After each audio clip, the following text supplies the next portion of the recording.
Ini bab firman Allah Azza wa Jalla, katakan kamu tidak menunggu untuk kami kecuali salah satu dari dua perkara yang istimewa.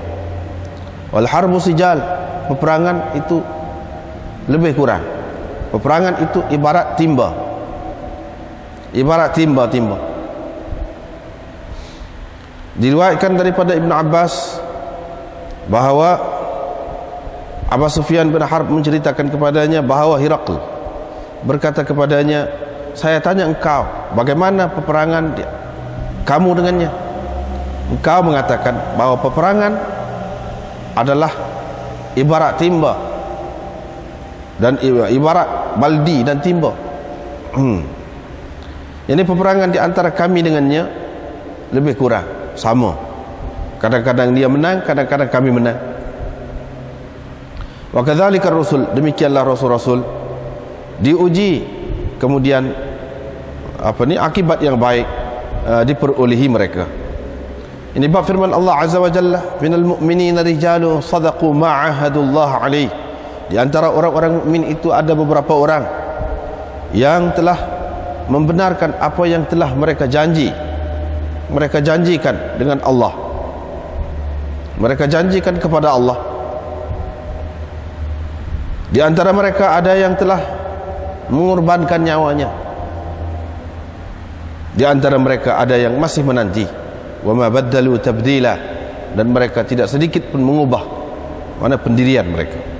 Diriwayatkan daripada Anas bin Malik, katanya bapa saudara saya Anas bin An-Nadhr tidak ikut serta dalam peperangan Badar. Dia berkata, wahai Rasulullah, saya tidak ada dalam peperangan pertama yang engkau lawan, yang engkau tentang orang-orang musyrikin itu. Sekiranya Allah memberi peluang kepada saya untuk memerangi orang-orang musyrikin, tentu Allah akan melihat. Tentu Allah akan melihat nanti apa yang akan saya lakukan. Bila tiba hari Uhud, orang-orang Islam berselera. Dia berkata, ya Allah, aku memohon keampunan kepadamu kerana apa yang dilakukan oleh mereka, ini sahabat-sahabat. Dan aku berlindung, aku berlepas diri kepadamu daripada apa yang dilakukan oleh mereka itu. Maksudnya ialah orang-orang musyrikin. Kemudian dia tampil ke hadapan. Fastaqbalahu Sa'ad bin Mu'az. Ketika itu Sa'ad bin Mu'az bertemu dengannya. Dia berkata, wahai Sa'ad bin Mu'az, syurga, katanya, demi Tuhan Nadhr, sesungguhnya aku mendapati baunya di sebelah sana bukit Uhud, di balik bukit Uhud. Sa'ad berkata, saya tidak mampu wahai Rasulullah melakukan apa yang telah dilakukannya. Berkata Anas, selepas itu kami dapati pada tubuh dia tu 80 tetakan, 80 bekas, sama ada bekas tetakan dengan pedang, ataupun tikaman dengan lembing, ataupun anak panah. Maknanya bekas anak panah. Kami dapati dia ketika dia telah pun terbunuh. Orang-orang musyrikun telah pun melakukan muslah terhadapnya, yakni telah mengelar-ngelarkannya dan memotong-motong anggota-anggotanya. Fama arafahu ahad, tidak ada sesiapa pun mengenalinya kecuali saudara perempuannya. Itu pun dikenalinya dengan hujung-hujung jari dia. Berkata Anas, kami fikir atau kami berpendapat atau kami yakin bahawa ayat ini turun berkenaan dengannya dan berkenaan dengan orang-orang yang seumpamanya, yaitu ayat minal mu'minina rijalun sadaqu ma ahadullah alaih, hingga ke akhir ayat itu. Anas berkata bahawa saudaranya yang dinamakan Rubai' pernah mematahkan gigi depan, seorang perempuan, gigi manis seorang perempuan. Rasulullah sallallahu alaihi wasallam pun memerintahkan supaya dibalaslah, dihukum balas terhadapnya. Anas berkata, yakni Anas bin An-Nadhr berkata, wahai Rasulullah, demi Tuhan yang telah mengutuskan engkau dengan kebenaran, giginya itu tidak akan dipatahkan. Selepas itu mereka pun rela hati, mereka menerima arsy, yakni bayaran ganti rugi, dan mereka meninggalkan qisas, yakni tidak menghukum balas terhadap perbuatannya itu. Mereka hanya bersedia menerima ganti rugi. Rasulullah sallallahu alaihi wasallam pun berkata pada ketika itu, sesungguhnya di antara hamba Allah itu ada orang yang kalau dia bersumpah atas nama Allah, nescaya Allah akan meluluskannya, akan menjadikannya kenyataan. Diriwayatkan daripada Kharijah bin Zaid bahwa Zaid bin Thabit berkata, saya telah menyalin beberapa suhuf ke dalam beberapa mushaf. Saya tidak mendapati satu ayat daripada surah Ahzab yang mana saya selalu baca, saya selalu dengar Rasulullah sallallahu alaihi wasallam membacakannya, tetapi saya tidak mendapatinya kecuali pada Khuzaimah Al-Ansari, yang mana Rasulullah sallallahu alaihi wasallam telah menjadikan kesaksiannya sama seperti kesaksian dua orang lelaki, yaitu firman Allah yang berbunyi, minal mu'minina rijalun sadaqu ma'ahadullah alaih. Itulah yang tidak ditemui itu. Ini bab amal saleh sebelum peperangan. Abu Darda berkata, sesungguhnya kamu berperang kerana atau disebabkan amalan-amalan kamu. Dan firman-Nya, wahai orang-orang yang beriman, kenapa kamu mengatakan apa yang kamu tidak lakukan? Besar sekali kemurkaan di sisi Allah. An taqulu ma la taf'alun. Ini apabila kamu mengatakan apa yang kamu tidak lakukan, hingga kepada firman-Nya, bunyanun marsus. Innallaha yuhibbul ladzina yuqatiluna fi sabilihi saffan ka'annahum bunyanun marsus. Dengan sanadnya Imam Bukhari meriwayatkan daripada Abi Ishaq, katanya saya mendengar Bara berkata, ada seorang yang muqanna', tertutup tubuhnya dengan besi, yakni dengan baju besi, datang kepada Nabi sallallahu alaihi wasallam. Dia berkata, wahai Rasulullah, saya berperangkah atau saya Islam? Nabi sallallahu alaihi wasallam kata, Islam dulu, kemudian baru berperang. Orang itu pun Islam, memeluk Islam, kemudian dia berperang, lalu terbunuh. Ketika itu Rasulullah sallallahu alaihi wasallam bersabda, dia telah melakukan sedikit amalan, tetapi diberi banyak sekali ganjaran. Ini bab orang yang terkena anak panah sesat, anak panah yang tidak diketahui pemanahnya, lalu membunuhnya.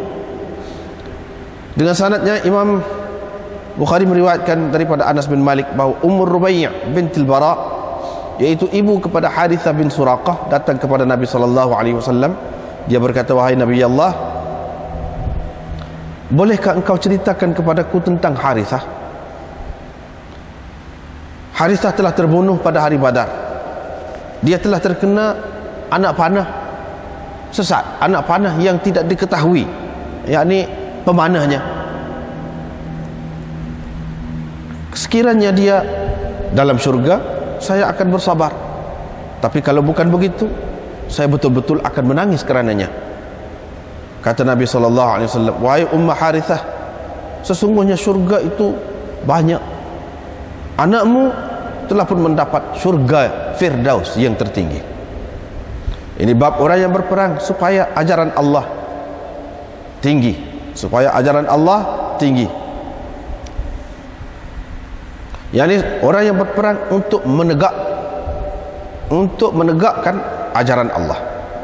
Diriwayatkan daripada Abi Musa, katanya ada seorang lelaki datang kepada Nabi sallallahu alaihi wasallam. Dia bertanya, seorang itu berperang untuk mendapat ghanimah, seorang lagi berperang untuk disebut-sebut namanya, seorang yang lain pula berperang untuk dilihat kedudukannya. siapakah yakni di antara mereka yang berperang di jalan Allah? Nabi SAW menjawab, orang yang berperang untuk menegakkan ajaran Allah, orang itulah berperang fi sabilillah. Ini bab orang yang berdebu kakinya di jalan Allah, yakni kerana berperang. Dan firman Allah Ta'ala, tidaklah patut bagi penduduk Madinah dan orang-orang Arab yang berada di sekitar mereka itu untuk ketinggalan dari berperang bersama Rasulullah sallallahu alaihi wasallam, hingga kepada firman-Nya, innallaha la yudhi'u ajral mu'minin muhsinin, sesungguhnya Allah tidak menyia-nyiakan pahala orang-orang yang berbuat baik. Diriwayatkan daripada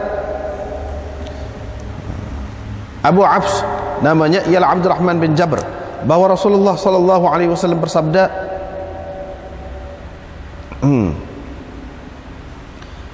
tidak berdebu dua kaki seseorang hamba di jalan Allah, maka ia disentuh oleh api neraka pula.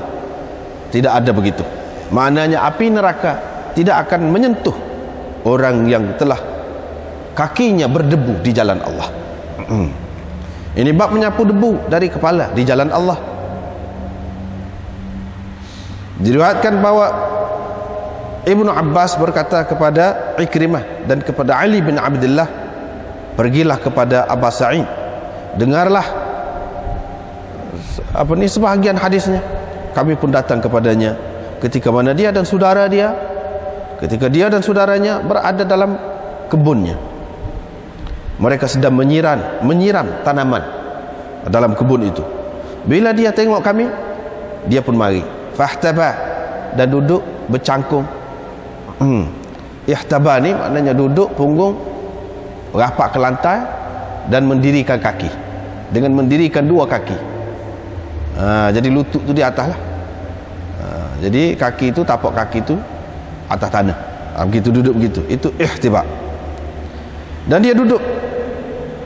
Dia pun berkata, kami pada ketika itu sedang mengangkut batu masjid, batu untuk dibina masjid Nabi sallallahu alaihi wasallam itu, sebiji demi sebiji. Tetapi Ammar, kata dia, mengangkut dua biji batu.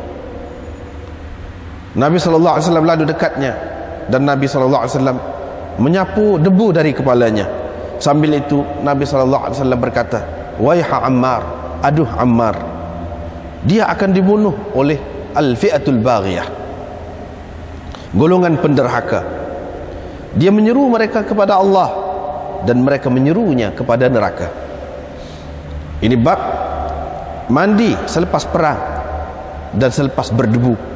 Diriwayatkan daripada Aisyah bahwa Rasulullah sallallahu alaihi wasallam bila pulang daripada hari Khandaq, dia pun meletakkan senjatanya dan mandi. Tiba-tiba Jibril datang kepadanya dalam keadaan berlumuran kepala Jibril itu dengan debu. Kepala Jibril itu ditutupi oleh debu. Dia pun berkata, engkau telah letak senjata? Demi Allah, aku belum lagi letak. Kata Rasulullah sallallahu alaihi wasallam, kemana pula? Dia kata, ke sini. Dia mengisyaratkan kepada Bani Quraizah, yakni Jibril mengisyaratkan kepada Bani Quraizah.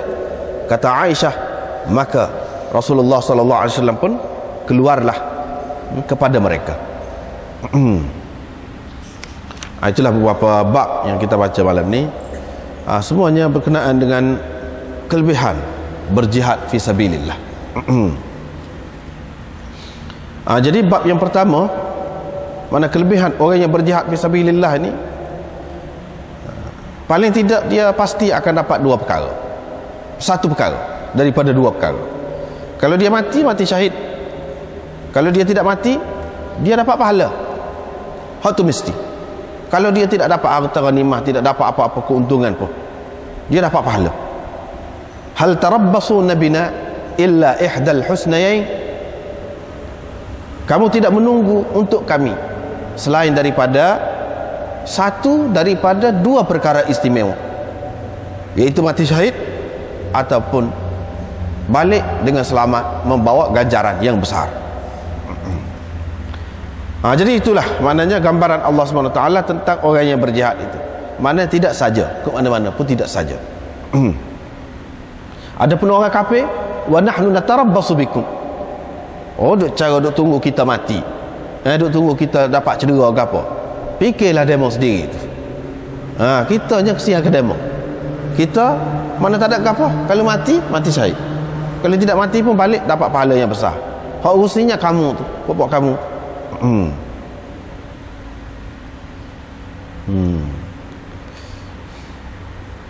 Wa nahnu natarabbasu bikum an yusibakumullahu bi'adzabin min 'indih. Kita duduk tunggu mana Allah Subhanahu wa taala akan bagi azab kepada kamu dari sisinya. Jadi kamu duduk kira kami ni duduk tunggu kami mati. Kami mati tidak jadi masalah. Masalahnya kalau kamu mati, kamu akan dapat apa? Dapat seksa. Wal harbu sijalun, perang itu adalah sijal, yakni kas sijal. Sijal jamak sajlun, maknanya timba besar.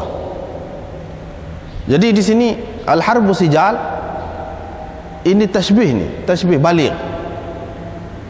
Tasbih baligh maknanya buang adat tasbih tu. Dan buang wajah syabah dia. Jadi perang itu seperti timba. Jadi orang zaman dulu dia timba ni dia bergilir-gilir mengangkut air. Dia bergilir-gilir mengangkut air. Ni akak sekali akak pasal timba tu besar, telaganya dalam. Jadi hak ni tarik tali sekali, dia pun bui ke hak lain pula, hak tu pula tarik siapa naik ke atas. Itu satu cara.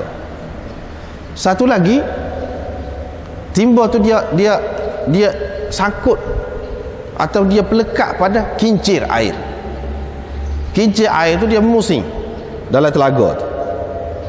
Jadi sekali timba tu banyaklah timba tu. Dia lekat pada bulat macam roda begitu. Zaman dulu lah ni. Jadi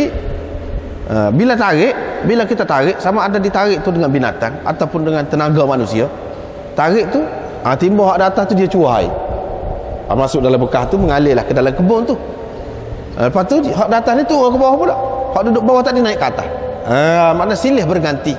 Kadang-kadang hak ni naik ke atas, hak duduk bawah tadi naik ke atas pula, hak duduk atas tadi naik bawah. Itu makna sijal, seperti timba tu.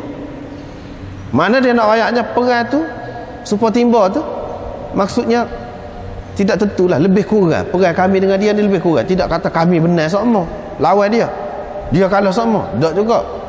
Nak kata dia menang sama, kami kalah sama pun tidak juga. Makna ada kalanya kami menang, ada kala mereka menang. Makna gitu. Lalu dia cerita ni hadis permulaan dalam Bukhari, mula-mula lagi ni ada ni ni cerita Heraklu tanya Abu Sufyan ketika Abu Sufyan ni belum lagi Islam. Dia pergi ke Syam. Jadi Heraklu tanya dia, saya tanya engkau bagaimana perang kamu terhadap dia? Lagu mana perang? Kamu kata bahawa perang itu sijal wa dual. Dual maknanya timba juga. Dual jamak tu. Jadi dual atau diwal maknanya timba juga. Perang itu silih berganti kemenangan di antara kami dengan mereka. Mana kadang-kadang kami menang, kadang-kadang mereka menang, begitu. Begitulah rasul-rasul itu. Mereka diuji, kemudian akibat yang baik diperolehi mereka. Itu kata Heraklu. Tak ada apalah, situ nak ayatnya Nabi SAW dulu pun mana bila kata perang ni, bila kata perang dia tidak menang sama. Sebab kita kata main lah, ada menang kalah. Bila berlawan ni dia ada menang kalah. Lepas Nabi SAW dulu pun dia ada juga ketikanya, walaupun kita tidak boleh kata kalah 100%, tetapi beratlah. Sekurang-kurangnya buat seketika berselerak, seperti yang disebutkan dalam hadis akan datang, berselerak dulu semutan sekurang-kurangnya. Jadi mana itulah yang dikatakan oleh Abu Sufyan sebagai kalah itu, ataupun ramai mati di antara orang Islam itu pun kalau nak sebut sebagai satu kekalahan, itulah kalahnya. Begitulah maksudnya. Nak kata kalah sepenuhnya, tidak. Nah, jadi kok mana-mana pun Heraklius tu dia tahu dah. Dia tanya tu, mana dia orang mengaji, dia ahli kitab. Dia kata begitu rasul-rasul tu, dia diuji dulu. Lepas tu akhirnya kemenangan, akibat yang baik diperolehi mereka. Mana dia tahu rasul-rasul ni tidak ada kalah secara mutlak, tidak. Aku mana-mana pun. Jadi di sini hak jadi hak orang panggil kalah ataupun berselerak tu kenapa? Kerana tidak patuh, tidak turut peraturan, ketetapan yang telah ditentukan oleh Nabi SAW. Jadi kerana tamakkan dunia, kerana nampak hak cepat itulah, ghanimah tu. Sedangkan hak tu orang umpan, pihak musuh tu umpan tentera Islam ni. Jadi tinggal tempat yang ditentukan oleh Nabi SAW, maka berlakulah apa yang berlaku tu. Begitulah.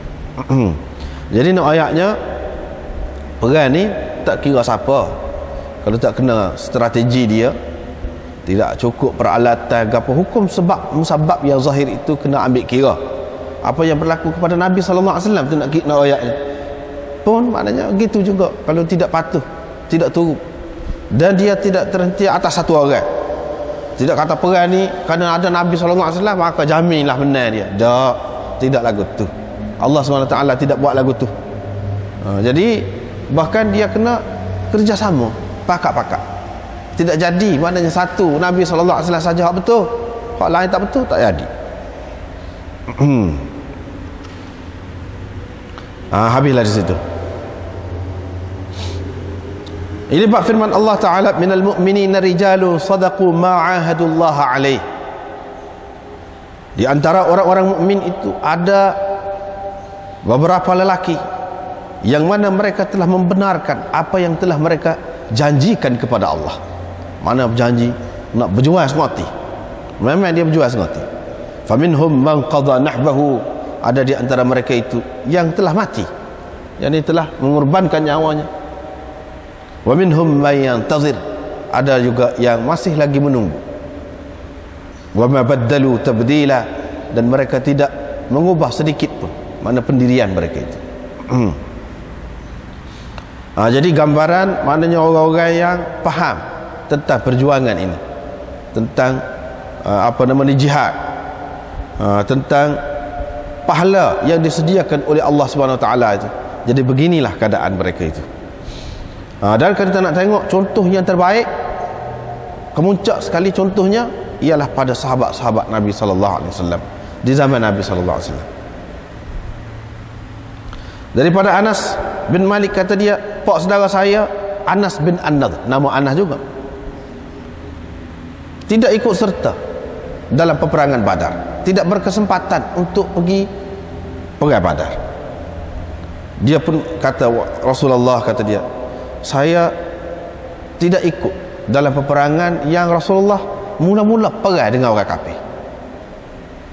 Jadi dia kata, kalau Allah beri peluang kepada saya berperang dengan orang-orang musyrikin, pasti Allah akan lihat apa yang akan saya lakukan. Itu macam dia berjanji lah tu. Dia berjanji dengan Allah SWT apa yang dia akan buat. Itu dia katakan, minal mu'minina rijalun sadaqu ma'ahadullah alaih. Dia berjanji dengan Allah SWT dan dia membuktikan, membenarkan janji dia itu. Jadi bila tiba hari Uhud, ketika tu orang-orang Islam berselerak lah, pasal dah tak kena, ambil langkah yang silap, tinggal Nabi SAW sorang buat seketika. Dia pun kata pada ketika itu, ya Allah, kata dia, aku minta uzur, aku mohon keampunan, aku menyatakan keuzuran kepadamu kerana apa yang dilakukan oleh mereka ini. Yani aku minta ampun kepadamu kerana kesalahan yang dilakukan oleh sahabat-sahabatku. Itu baik, hati dia tu baik, sangka baik. Dia tidak kata ni pun dia nak supoh kau, tak. Dia tidak kata lagu tu. Puak-puak celaka ni kau misalnya lari habis, tinggal Nabi SAW seorang. Dia tidak kata lagu tu, jauh sekali. Padahal pada ketika tu boleh tubik tu perkataan-perkataan yang lagu tu. Ketika kaluk ni macam-macam boleh tubik. Supoh. sama sendiri tu, Natal lah, macam-macam, lebih pada tu lagi pun boleh kata. Orang ni kalau dah tersepit perang, duduk tengah perang betul, dia tidak kata lagu tu. Dia tahu sahabat-sahabat dia ni betul-betul ikhlas, betul-betul berjuang, tapi kadang-kadang jadi begitu dalam perjuangan ni, maknanya berselera. Apabila musuh tu mari kuat sangat, dalam keadaan kita tidak bersedia, bilangan kita sedikit, dan tidak ada pula pengawalan daripada pihak lain yang telah ditentukan oleh Nabi SAW, jadi bercelarulah jadi. Seperti kita kata sekarang ni lah, di Iraq main berdeh tak berhenti, beribu-ribu bom selera habis. Nak ke mana? Nak ke mana? Hak itulah benarnya.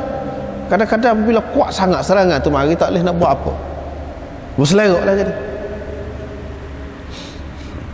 Wa abra'u ilaika, dan aku berlepas diri kepadamu daripada apa yang dilakukan oleh mereka ini. Jadi puak-puak ni perang ni di atas kebatilan. Aku berlepas diri, tak ada kena-mengena, aku tak suka sikit abuk pun, maknanya dengan apa yang dilakukan oleh puak-puak musyrikin ini. Apalagi dia tak ada apa, tampil ke depan. Ketika dia tampil ke depan tu, Sa'ad bin Mu'adh, sahabat Nabi SAW ni, Ansar ni, temu dengan dia. Dia berkata, wahai Sa'ad bin Mu'adh, kata dia, al-jannata,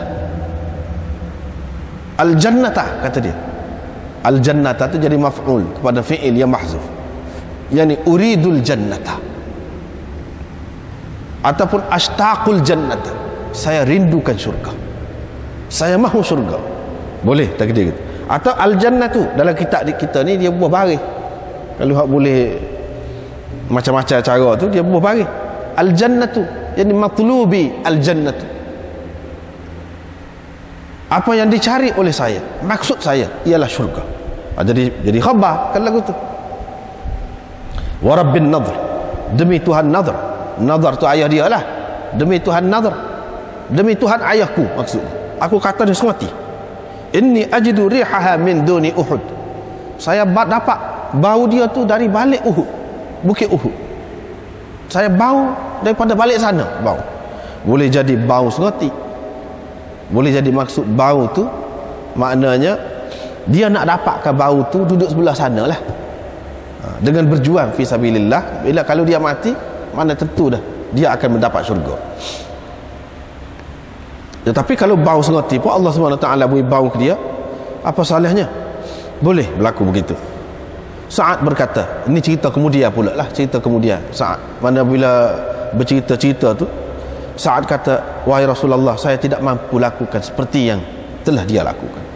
Padahal Sa'ad bin Mu'adh ni ketua Ansar, orang berani, gagah, kuat. Dia kata, saya pun tak boleh buat lagu tu, kata dia. Ni pelik sungguh, kata dia. Kata Anas, lepas pada tu kami dapati mayat dah lah, mati dah dia ni. Di tubuh dia tu ada 80 lebih bekas, sama ada tetakan dengan pedang, ataupun kena lembing, tikaman dengan lembing, ataupun kena anak panah. Antara hak tu lah 80 lebih. Lepas pada tu, boleh kau orang kafir dia, boleh kau orang musyrikun melakukan muslah terhadap dia. Muslah ni maknanya kerak telinga, kerak hidung, colek mata, itulah muslah tu. Kerak kemaluan ke apa tu, buat apa saja yang mereka nak, itulah yang dilakukan, dikatakan muslah tu. Jadi tak ada siapa dia kena. Dia tu rupa dia manusia ni, bila mati semetar je, bila kena kelar-kelar gitu tu bekok semetar, tak kena. Jadi biru habis, jadi apa, tak kena. Tak ada siapa pun yang kenal dia kecuali adik-beradik dia. Dia kena apa? Ujung-ujung jari dia ada, dia kena daripada ujung-ujung jari. Jadi adik-beradik dia kena. Ni ialah, kata dia ni, ini Anas, kata dia. Anas berkata, kami fikir atau kami yakin ayat ini turun berkenaan dengan orang sepertinya, berkenaan dengan dia dan orang-orang seperti dia, yaitu ayat minal mu'minina rijalun sadaqu ma'ahadullah alaih faminhum man qadha nahbahu. Waktu mati dah lah seperti dia tu. Dan kata Anas, saudara dia ni orang panggil Rubai'. Pernah suatu ketika, ni lah saudara dia tadilah kata kenal dia tu. Saudara dia tu pernah mematahkan gigi. Saniyah ni makna gigi ni, gigi hak depan ni, bukan gigi kapok ni, hak dua ni, hak sebelah gigi kapok ni, gigi manis orang panggil ni tu saniyah. Jadi pernah patah gigi seorang perempuan, lepas tu jadi balah lah, balah. Hak ni kata tak boleh, kena patah lah gigi dia tu pula. Tadi dia patah gigi kawan ni, jadi balah keluarga dah, kumpulan pula balah.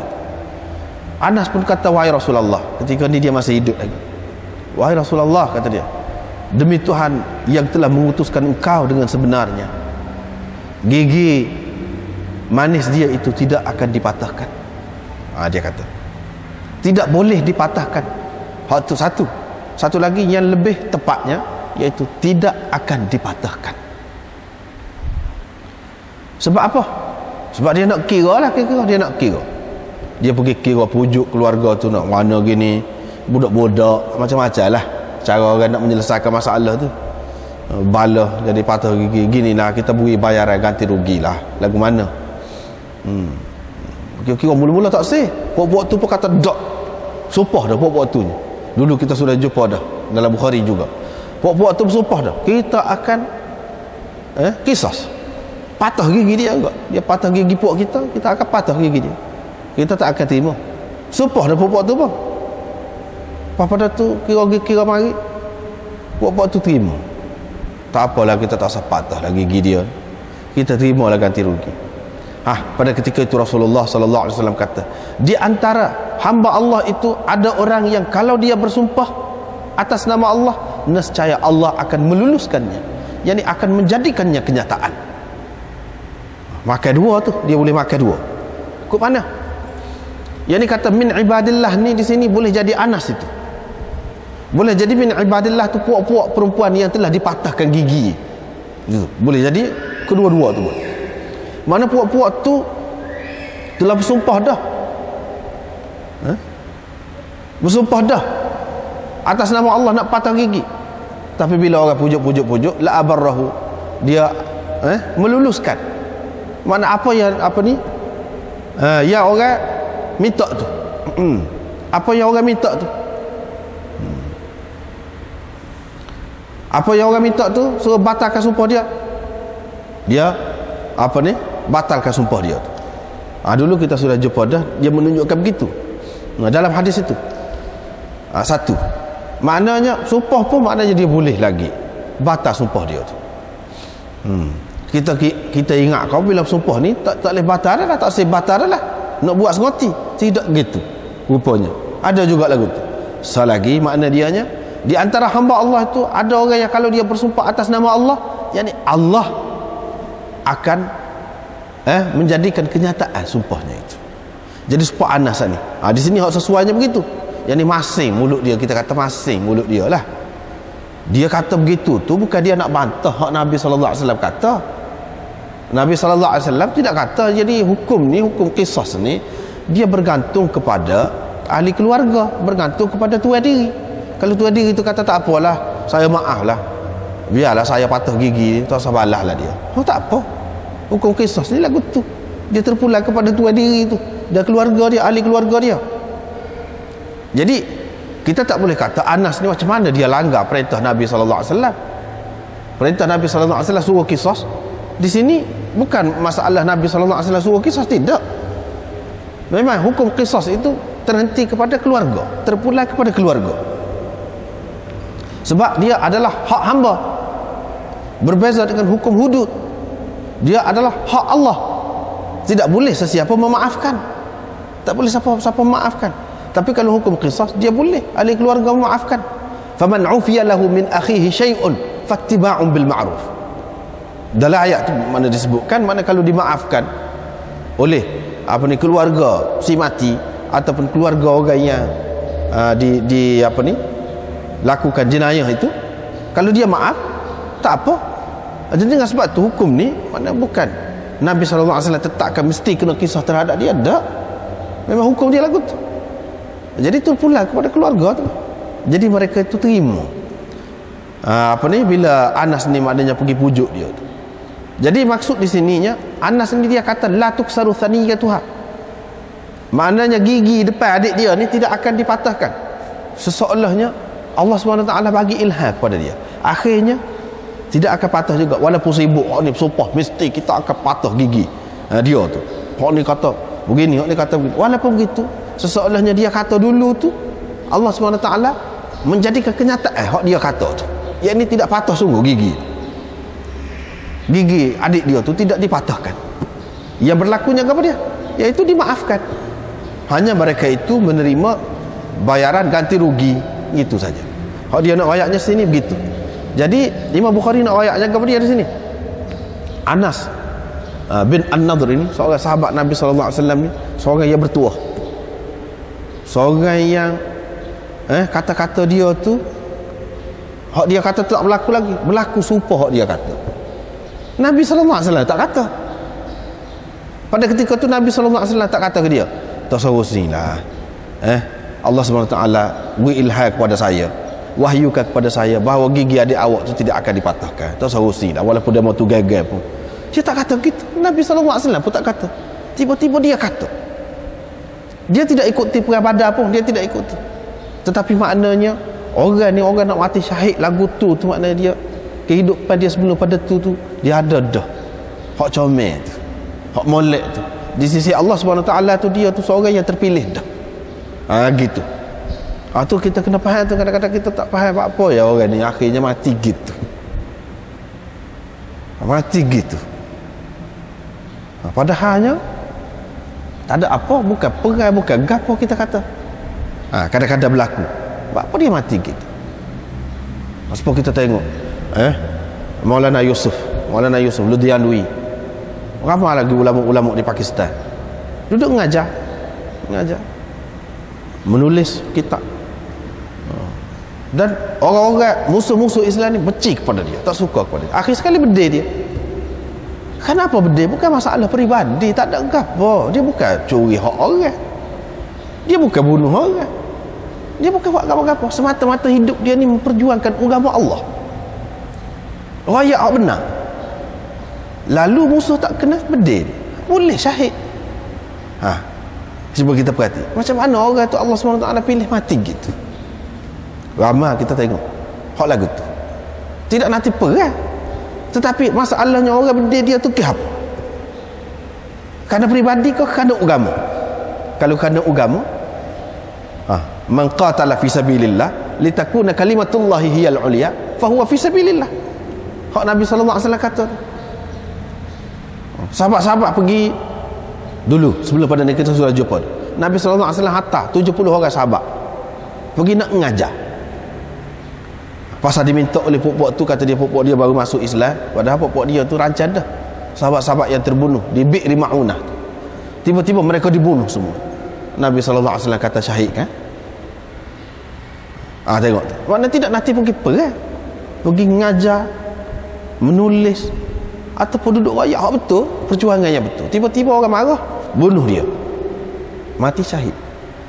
Kadang-kadang kita tengok apalah mati lagu tu. Kita tidak faham. Kita tidak faham. Allah SWT nak beri keistimewaan kepada dia. Yalah, memanglah kita sedih mati lagu tu. Sebab dululah Nabi SAW katakan, kok mana-mana pun dia mati, tapi dia tak suka dah duduk dengan kita ni. Kita pun tak suka dah duduk dengan dia. Hakikatnya sebab apabila dia nampak kelebihan tu, tak sel dah duduk dengan kita. Kita pun kalau kita nampak dia dapat tu, nak dia duduk dengan kita dalam dunia ni. Jadi Allah SWT nak beri kepada orang-orang yang tertentu tu mati dengan cara lagu tu, dia akan adakan sebab-sebab.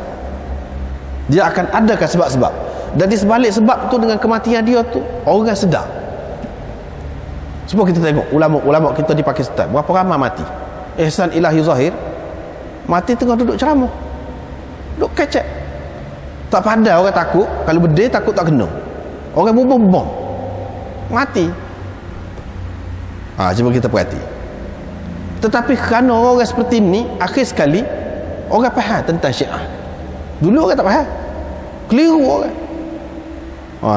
Akibat dia apa dia? Kerana dia tu ni Tuhan nak beri jadi sebab dia tu nak beri mati syahid. Lepas pada tu agama dia tu nak terpelihara dengan sebab dia. Adalah sebab-sebab Allah SWT buat. Orang jadi faham. Kita kata Allah nyanyi rugi dah. Dia ada kira-kira di sisi Allah SWT orang lagu tu. Begitulah.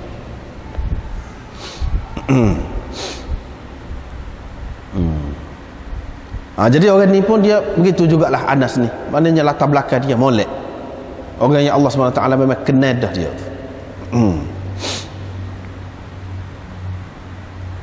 Diriwayatkan daripada Kharijah bin Zaid bahawa Zaid bin Thabit berkata, saya menyalin mushaf-mushaf ke dalam mushaf-mushaf yang lain. Lepas tu saya tak dapati satu ayat daripada surah Ahzab yang saya selalu dengar Rasulullah SAW baca. Saya tidak mendapatinya melainkan pada Khuzaimah Al-Ansari yang Nabi SAW telah menjadikan saksiannya itu sebagai sama seperti saksi dua orang lelaki. Hak ni ada dengan dia saja. Jadi sini kita tak boleh kata bahawa ayat ini tidak mutawatir. Ayat ini tidak mutawatir. Sebab di sini dikatakan hak bertulis tu tidak ada kecuali pada dia. Hak apa ni tepi ni pun dia royak ramai sahabat-sahabat duduk baca, ingat belakang tu. Cumanya yang bertulis tidak ada kecuali pada dia tu. Hak dari segi hafal, dari segi baca dalam sembahyang, dari segi apa nama ni dimaklumi bahawa dia tu tidak mansuh, ayat tu tidak mansuh, itu semua maklum, tahu. Jadi dengan sebab itu tidaklah ini mencacatkan dari segi tawatur. Hak ni apa ni mungkin kita boleh bahas lain. Dulu kita sudah bicara juga sikit sebanyak. Maknanya ada pendapat ulama lagu lain berkenaan dengan hak ni. Tak apa, kita tidak nak panjang di sini. Nak ayatnya hak tu dah. Nak ayatnya bagi hak kebanyakan ulama yang menerima hak tu riwayat ini, dia kata begitulah. Dia kata ini tidak mencacatkan tawatur Al-Quran itu.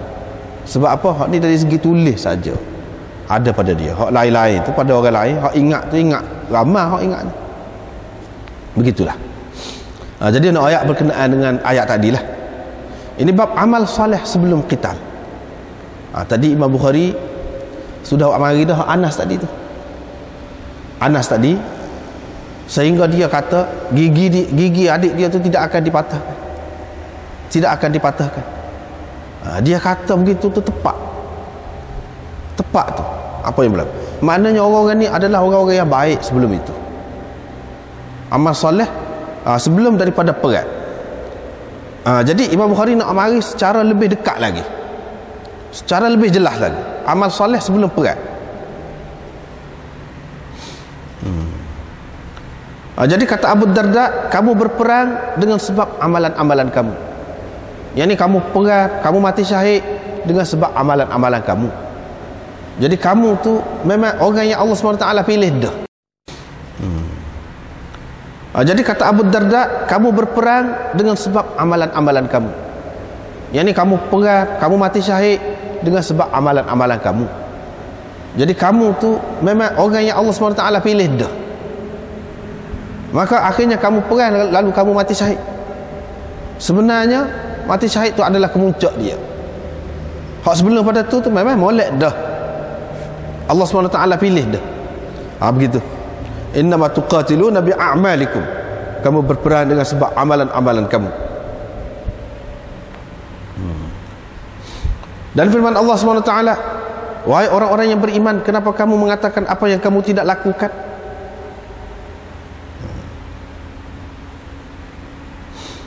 Kabura maqtan 'inda Allah.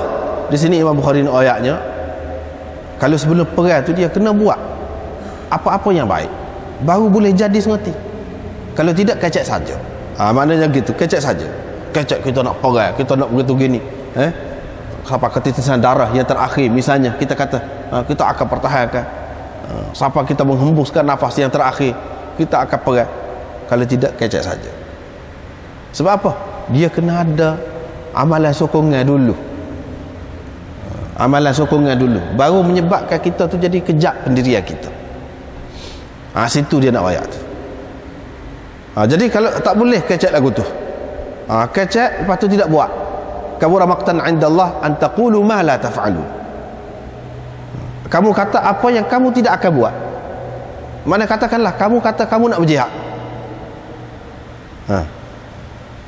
Lepas tu kamu tidak buat, kamu kata saja apa yang kamu tidak akan buat, lepas tu kata boleh jadi buat. Tidak. Kalau tidak ada persediaan sebelum tu, tidak akan terbuat benda tu. Sebab apa? Benda tu benda payah. Benda tu perlu kepada latihan dan perlu kepada sokongan. Allah SWT kuatkan kita, jiwa kita, baru boleh. Dia bukan kecek saja. Kalau benda lain pun tak jadi nak buat. Saya nak buat benda ni, tidak semua kita kecek tu jadi. Baik tak usah kecek lah sebenarnya. Maknanya lebih baik kita buat, senyap-senyap kita buat benda molek. Allah SWT akan pilih kita. Begitu caranya. Lepas pada tu, innallaha yuhibbul ladzina yuqatiluna fi sabilihi saffan ka'annahum bunyanun marsus. Allah SWT suka orang yang berperang di jalan dia tu bersaf-saf. Ka'annahum bunyanun marsus, seperti mereka seseolahnya satu binaan yang kemah, tersusun rapi, tersusun dengan kemasnya. Maknanya hak tu lah amalannya. Amalan tu maknanya kita kena disiplin, kena teratur, kena gapo. Usah kau dalam perang semayang pun tak betul lagi. Ni kena buat ni. Ni tempat letak kaki. Maknanya jalur-jalur tu. Kalau tidak jadi tak betul. Masyarakat ni. Sebenarnya duduk situ kita boleh tengok dah. Boleh tengok dah. Pak kalau sepanjang hayat dia duduk berjuang benda lain, akhirnya nak jadi tiba-tiba tu Islam. Payah kat Allah tu. Begitulah benda tu. Kita kata payah benda tu. Dia kena atur dulu lagi, ikut cara Allah SWT nak. Amal soleh lah tu. Jadi berdisiplin, hidup berdisiplin, bersaf-saf, biar teratur, biar tersusun molek. Hak tu amal soleh dah tu. Baru jadi. Kalau tidak tak jadi. Kalau tidak kecek sajalah jadi. Jadi cuba kita tengok. Tak pandai jalan ke mana? Usah ke hak perang tu, hak tak tahu bila hak perang tu. Hak nak hari ni, hak wajib atas kita nak hari semayang. Kalau gelonggong depan tak ada siapa, ramailah maknanya kita tengok dalam masjid ni tak naik, duk senyap dia. Tak naik, ambil tempat kosong tu. Tak reti. Jadi hukum semayang hak nak hari tu pun tak reti. Nak cara hukum jihad, hak tak tahu bila. Kecek saja boleh. Hak tu dulu betul dulu hak tu. Jadi hak ni duduk ke depan, ni duduk ke belakang, tak teratur. Pas kita kata dalam masjid tak ada disiplin. Gaganya, bersihnya, kanak-kanak. Hak ni lah yang akan berjihad. Hak lagu tu akan berjihad. Gaganya tak ada disiplin, tak ada rasa hormat kepada rumah Allah SWT, tempat yang suci. Apa dia nak berasa hormat negara tanah air dia ni? Dia nak sayang apa tanah air dia? Situ dulu kena sayang hak tu dulu. Dia belajar daripada masjid dulu. Apabila kita boleh kasih kepada masjid, tanah suci, kita faham lah apa dia. Apabila kita panggil tanah hak suci ni, rumah hak suci, yang perlu kita jaga kesucian ni, tidak mesti maknanya zahir dia suci. Tidak semesti kilat benda tu. Kalau masjid ni tanah pun dia suci, tak boleh nak main-main, tak boleh nak ceroboh, tak boleh nak buat jalan tak betul kalu, mudah-mudah, tak boleh. Itu makna suci. Kita kena jaga kehormatan dia tu. Baru kita ada disiplin, baru kita reti benda suci. Tanah air ni orang panggil suci ni, kita kena jaga dia sampai mati. Bapa baru kita boleh faham. Apabila asas agama tu kita faham dulu. Kalau tidak, dia tidak akan faham. Orang lain mari pun apa je, kata dia petullah je. Kalau Saddam Hussein berkata pun kita duk tahu ni juga. Kalau mereka berkata pun, kalau dia pergi senang, apa-apa je. Kita tak kaya-kaya petullah. Adakah dia nak sanggup mati kalau dah memikir lagu tu, secara pemikiran lagu tu, kerana negara? Jauh. Orang yang sanggup mati kerana negara, kerana tanah air ni, dia lebih lagi pada tu. Dia berdisiplin. Dia ada falsafah hidup dia. Dia ada perjuangan dia. Perjuangan itu bagi mana? Amal soleh dulu. Situ bagi kita orang Islam, dia berpunca daripada masjid dulu. Disiplin dalam masjid tu dulu. Kalau kita tak boleh hak tu, jauh lah. Mana kecek sajalah.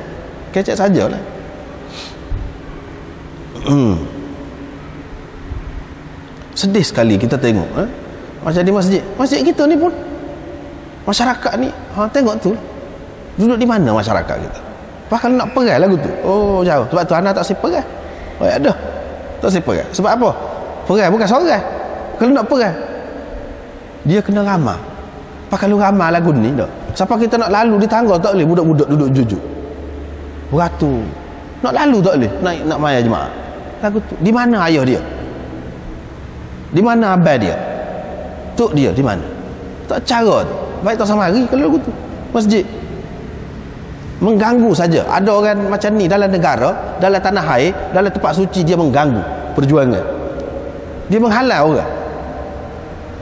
Dia menghilangkan kesucian masjid. Itu maknanya dia kena tanam situ dulu. Jauh kalau lagu tu jauh.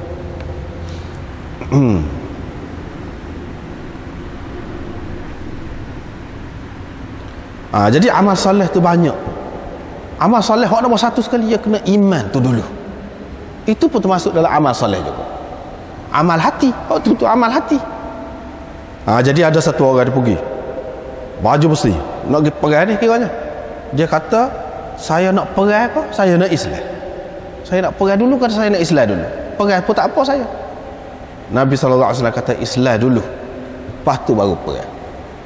Maknanya di sini dia nak rayaknya amal soleh dulu, baru belah perang. Itu baru cara yang betul. Sebab apa? Kalau perang tidak Islam, mati sia-sia juga. Dia kena ada hak tu dulu, asas tu dulu. Lepas tu kalau kamu mati baru bermakna. Nak ayat gitu. Kalau tidak, ataupun kalau tidak boleh jadi saja-sajalah. Nak agak dia lagu tu. Orang tu pun Islam, pada tu dia perang, mati dia. Rasulullah SAW apa kata? Amalan dia sedikit, dia buat amalan sedikit orang ni, tapi pahala dia banyak. Bahkan sahabat-sahabat duduk teka sama dia. Siapa dia? Orang yang masuk syurga, tak ada isyak, tak ada apa, dia tak sembahyang sekali rabu. Siapa? Namanya Amar bin Thabit. Amar bin Thabit nama dia. Ni orang tak ajar sembahyang, tapi masuk syurga selalu. Jadi amal soleh dia apa dia? Islam dia tu amal soleh dia. Dia ngucap pergi tu perang. Tidak nanti belah mana amal soleh ni. Bila Allah SWT terima waktu tu, di sisi dia sangat bernilai waktu apa yang kita buat tu, dia akan beri peluang lah kepada kita untuk dapat sesuatu yang istimewa. Bagi kita orang Islam ni, mati syahid tu istimewa, sesuatu yang istimewa. Setengah-setengah orang lah ni dia tak say cerita pasal perang-perang ni, mati syahid ke apa, takut kena lah ke lain. Tidak kena. Hal tarabbasu nabina illa ihdal husnayain. Allah SWT sendiri kata tu. Jadi ihdal husnayain tu salah satunya. Kalau mati syahid tu, itu yang istimewa bagi kita orang Islam. Kecuali kalau kita tak say dah Quran tu, bolehlah kita kata. Kalau tidak, banyak benar dalam Quran tu. Tidak nanti hadis dalam Quran tu banyak masalah mati syahid gapo ni. Itu adalah istimewa. Tetapi orang-orang yang cuba nak lari, dia kata macam-macam lah. Dia kata macam-macam. Jadi jihad ni kok ni, kita tidak nafikan jihad tu banyak, luas. Jihad tu luas, tetapi kenapa dihadkan kepada satu saja, dipersempitkan konsep jihad itu? Kenapa jihad atas hak kita nak? Apa jadi lagu tu? Tak boleh lagu tu. Kita tidak nafi jihad ekonomi itu pun satu jihad juga, tapi jangan dikata jihad sekarang ni ekonomi saja. Jangan dikata lagu tu, itu bercanggah tu. Tak boleh lagu tu. Jihad itu luas, ya ekonomi itu salah satunya. Tapi jangan dibawa kotor sama. Lepas tu ekonomi itu nak agak apa? Kalau lah kita kaya, kita nak agak dia. Kita nak agak dia. Kita nak hidup cara barat, cara Amerika. Lagu tu biar mewah cara dia. Tak ada mana lagu tu. Tak ada mana. Bukan begitu. Jihad ekonomi pun dia maksudnya tu nak pergi ke mana? Baiklah.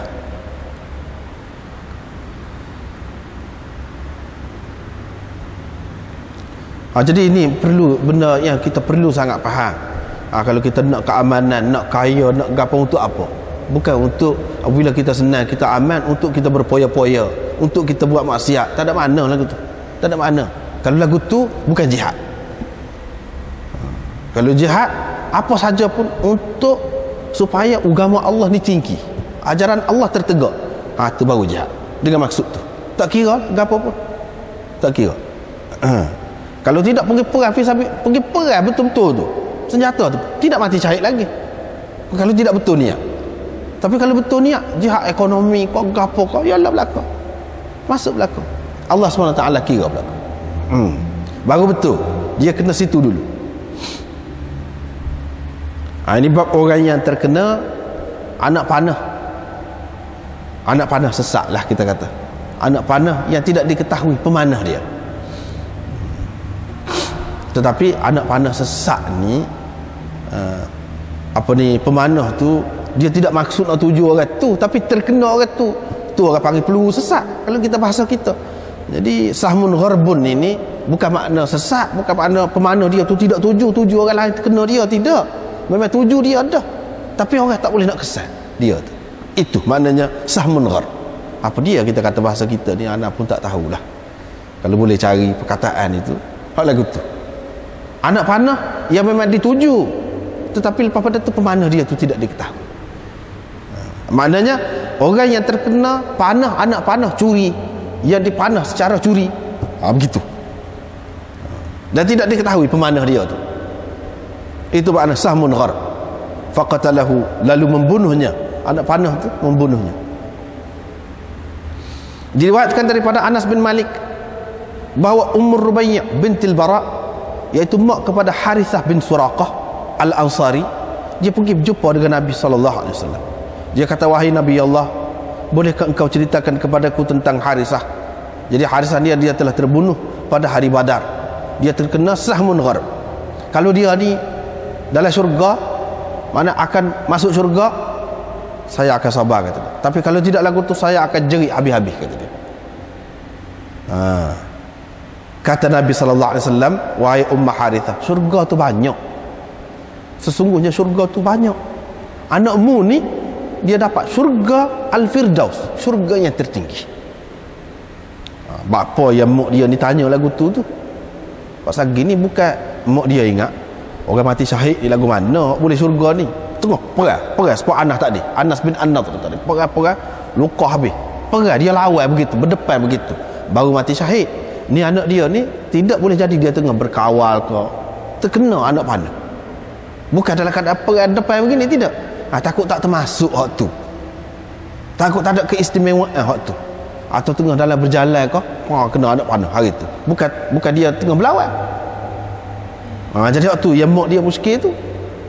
Jadi rakyat Nabi SAW rakyatnya, kalau dalam perang ni tak kira lah, dalam keadaan berkawal ke, tengah berlawan ke, tidak berlawan ke, tak kira lah, mati syahid belaka. Yang kira mati syahid belaka dan dapat syurga yang tertinggi, Al-Firdaus belaka.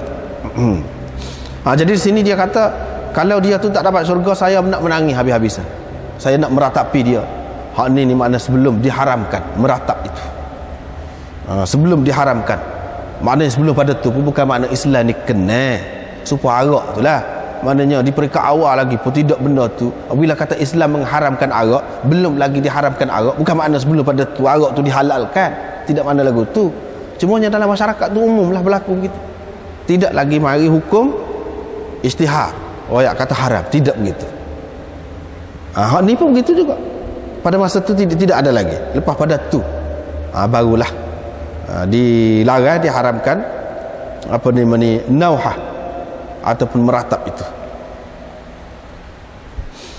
Ini bab orang yang berperang supaya agama Allah itu, atau supaya ajaran Allah itu tinggi.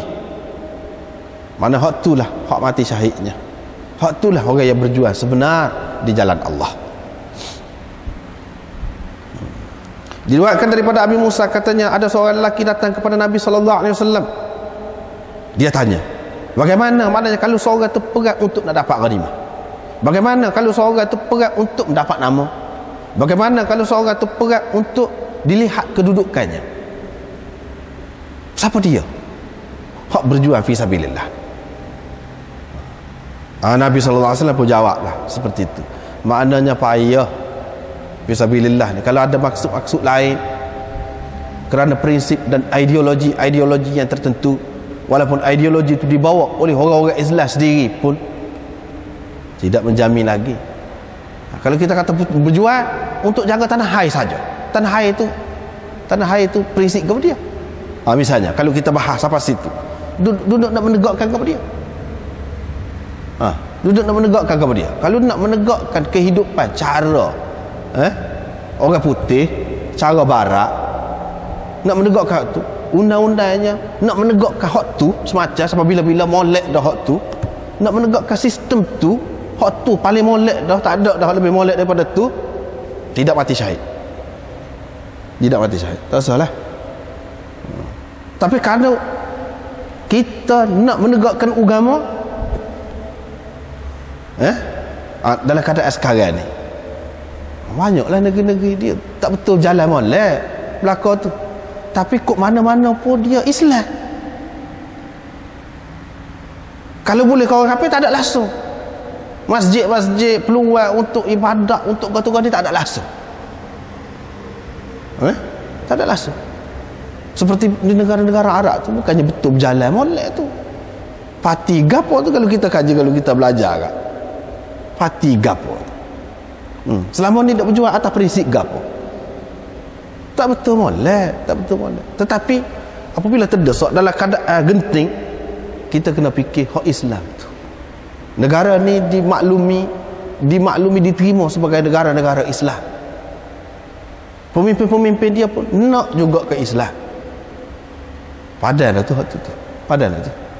Jadi kalau kita berjuang, jangan dengan niat nak menegakkan gon ni, sosialisme kita ni misalnya. Jangan kerana nak menegakkan demokrasi ala barat ini. Jangan kerana tu. Kalau kerana tu 100% tak ada syahid. Tetapi di negara demokrasi ini, oleh kerana dia ada usaha nak menegakkan Islam dan cita-cita dia nak Islam, dia membela orang Islam, mempertahankan orang Islam, menyebarkan Islam, kerana tu, kerana Islam dia nak Islam, maka kita berjuang mati. Kalau orang nak serang negeri kita, mati syahid insya-Allah. Tapi kalau semata-mata kerana tu, hak tadi banyak tidak jelas ni, kabur ni akhir zaman, kabur. Tengok kau ni tak betul, tengok kau ni betul, tengok kau atas tak betul, tengok kau bawah betul pula. Payah. Jadi kita kena pandai-pandai lah tengok ni, betul niat masing-masing. Kalau ada kepentingan Islam tu, sebab tu yang ni yang kita sedih kadang-kadang pemimpin-pemimpin negara Islam ni. Kalau ketika tidak nyawa tu duduk di halku, tidak nak kecek Islam, tidak nak beri peluang kepada cerdik pandai Islam ni, nak royak larang lah, halal lah, macam-macam. Tu ni negara-negara yang menjadi mangsa sekarang ni lagu tu lah. Selama ni duduk juga lah, duduk goni lah kepada ulama-ulama. Akhir sekali hak ni lah nak tupan, nak bagi semangat kepada masyarakat untuk mati syahid untuk gapo. Amat mengecewakan. Itulah yang berlaku dalam dunia Islam. Pada ketika senang tak sih, seseolahnya maknanya agama yang nak dibawa ni maknanya akan mengancam, akan tidak menjamin keselamatan, akan menyebabkan huru-hara, akan menyebabkan tidak maju. Agama hak mana tu dalam lagu tu. Kalau lok kepada pok-pok ni tak sih mengaji sains, tak sih mengaji begitu, hak mana tu hak lagu tu. Barangkali tak ada barangkali dalam dunia learning ni, maknanya orang agama yang mikir lagu tu. Yang mikir lagu tu. Jadi tidak perlu pusing sebenarnya. Kalau agama ni hak molek, dia akan jadi molek. Memanglah kita tidak nafi, banyak juga yang tak betul tu. Hak tak betul memang banyak juga. Hak ni lah yang susahnya. Hak ni lah yang susah tu. Perjuangan agama tu kadang-kadang konalah ke lain. Hak tu yang menyebabkan jadi payah. Orang ni keliru dalam keadaan keliru. Jadi kita kena itulah, sedarlah mana dalam keadaan umat Islam ni dalam keadaan teruk ni sekarang ni. Itulah. Kalau tidak, cuba kita perhati. Cuba kita perhati. Di daerah Iraq tu, adakah Allahu Akbar dulu? Ada ke tak ada? Apa ya dalam keadaan itu baru ada Allah Akbar. Itu pun tulis tangan, tak comel. Apa kat gitu? Pas sejauh mana, selama mana kat kuasa kita ni boleh bertahan? Kita sibuk sangat tu. Apa kalau kita berjuang kerana tanah air ni, kerana apabila kita boleh mewah, kalau tanah air kita ni aman, tak jadi, itu tidak jadi syahid tu kerana nak dunia. Dia kerana agama, tu saja. Dan kita tak solusi lah kalau kata agama ni, mana dia akan jamin semua sekali dunia akhirat. Tapi setengah-setengah orang tu dia rusing. Kalau kata agama dia rusing, dia kata tak jauh ke dunia. Itu tak betul, agama yang tak betul tu kalau lagu tu. Kita tak sakai cek dulu lagi tu, tak betul tu kalau lagu tu. Masalahnya memanglah inilah masalah susahnya. Jadi orang Islam ni pemikiran dia sempit. Hak berjuang agama kuat tu kebetulannya dia tu sempit fikiran. Jadi orang nak nampak hak nak menegak agama hak lagu tu. Nanti akan datang radio apa ni TV pun tak boleh, hak ni pun tak boleh, jadi tak ada kawan kafir. Hak tu orang Islam sendiri penipal lah. Jadi siapa kalau ngajar pun tak boleh.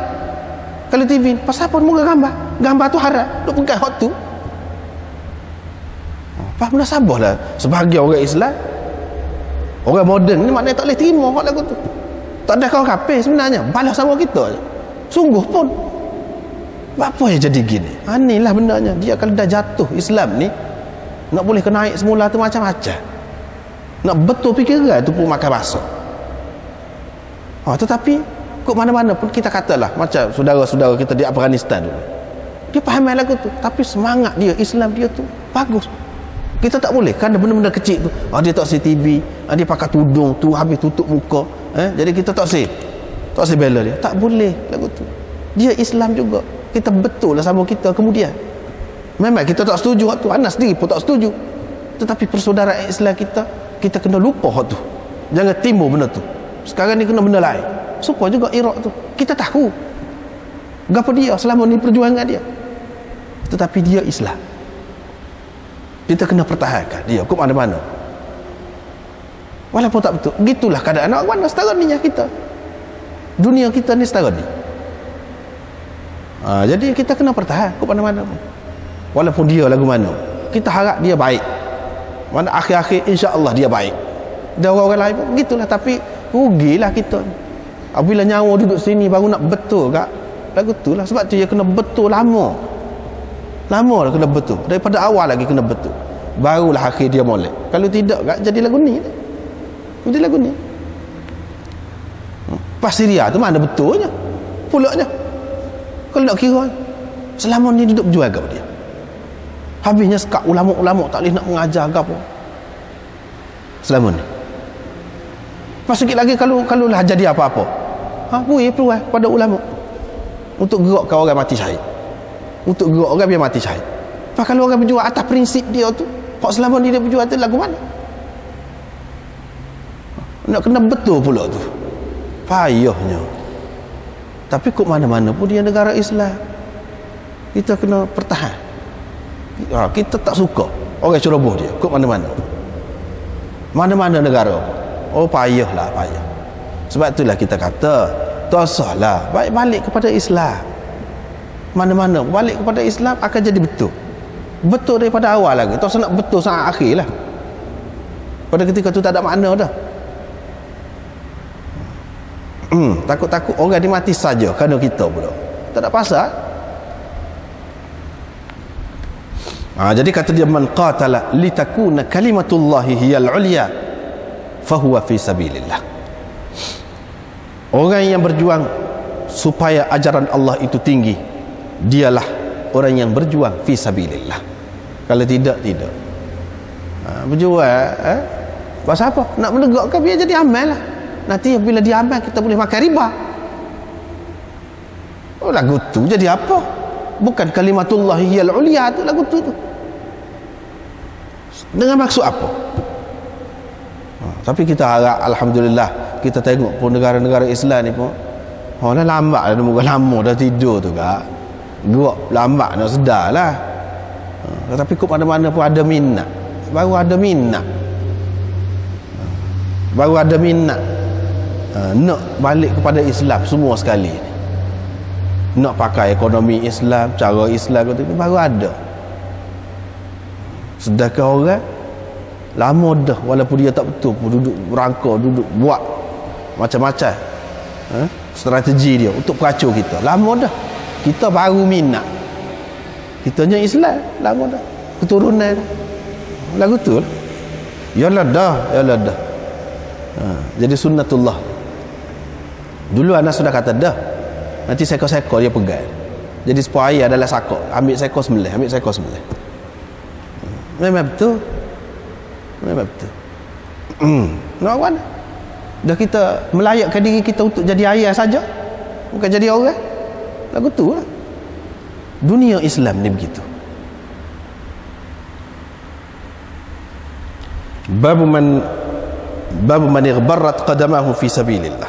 Wallahu a'lam. Akhirnya.